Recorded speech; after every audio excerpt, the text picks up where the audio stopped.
great. Oh, so clutch, yeah. Kirk coming in off of another collab with Lono.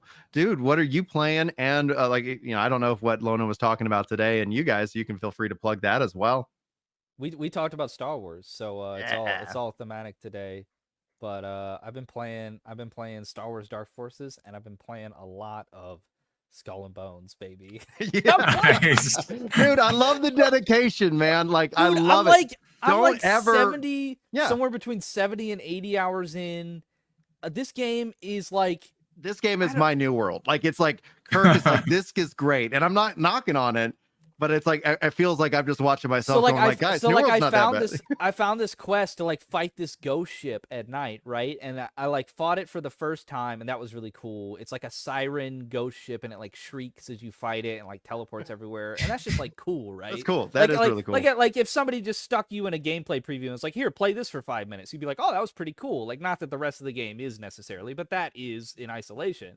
And then I was like in another server another day, like doing another thing. Like you have these deliveries that you do, and you have like this very valuable cargo, and pirates are chasing you, and you're just hauling butt to try to get to the port that you need to get to with like 5 guys on your tail trying to hit you with mortars and stuff. So I was doing that, and then I lost the people that were tailing me. I was like, okay, I got to get there. And then I just saw some guys to my right fighting the ghost ship, and I was like, I'm going to go fight this ghost ship. I don't care. So I went in and fought the ghost ship, and I fought the ghost ship with the guys. And like, so there's like, this currency that drops from fighting the ghost ship, like that you can only use with like one faction. Mhm. And if you get like 75 of it, and only like 2 or 3 drops from every kill. If you get like 75 of it, you get the best flamethrower in the game. It's like a flamethrower that goes on the front of your ship, and it screams like the ghost ship when you're torching an enemy. It's so freaking cool, and it's got like blue fire, and it's like always on fire. It's so sick. It's got like this blue specter fire thing. And I was like, dang, I wish I could get that, but there's no way I want to grind that ship for like however long it would take me to get 75 of this token thing or whatever. But so anyway, that's the preface. So I go fight the ghost ship because I'm like, well, if there's dudes fighting it, I'm going to fight it. We fight the ghost ship, and we kill the ghost ship. It's like me and 2 randos. And then it just goes Blue Spectre acquired, like doof, the loot drops. It's like getting Galahorn or something. And I was like, what do you mean acquired? Like, what do you mean? I was like the Jennifer Lawrence meme. What do you mean? What do you mean? And I go look at my inventory. I just have the flamethrower now.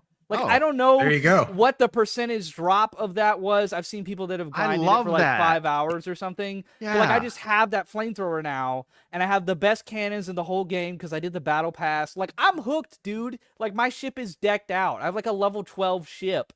Like, you start with like a level 1 ship. Like, level 12 is like about the highest you can get. So like, that's the hook for me. Is like, my ship is dope. Like, I have the best cannons, the best blankety blank available to possibly have on a ship. And I'm like, yeah, I'm a badass pirate. Like, let's go.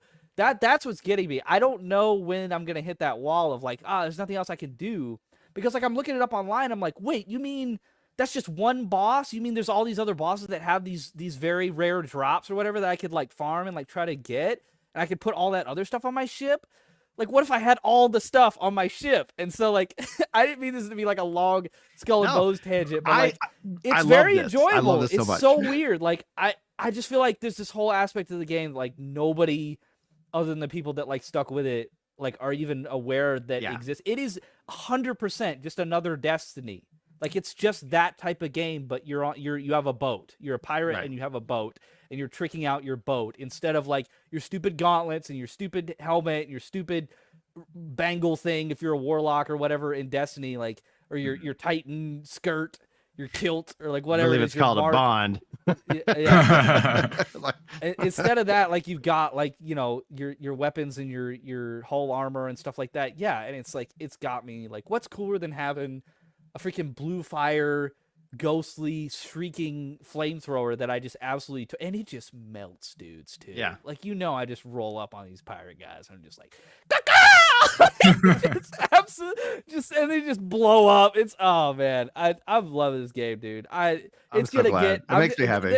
I'm gonna wake up one day and I'm gonna be like, I don't want to play that anymore, and then like Right. never play it again. But like until that point, hell yeah. Well, man. you like well, because that's the thing about games as a service games that generally, like, there's exceptions. I think Helldivers 2 is a category of an exception to the rule, but generally the rule is like you have a game, it comes out, people are checking it out, and they either are like, yes, this is something that I'm enjoying, I'm gonna stick with it, or whatnot.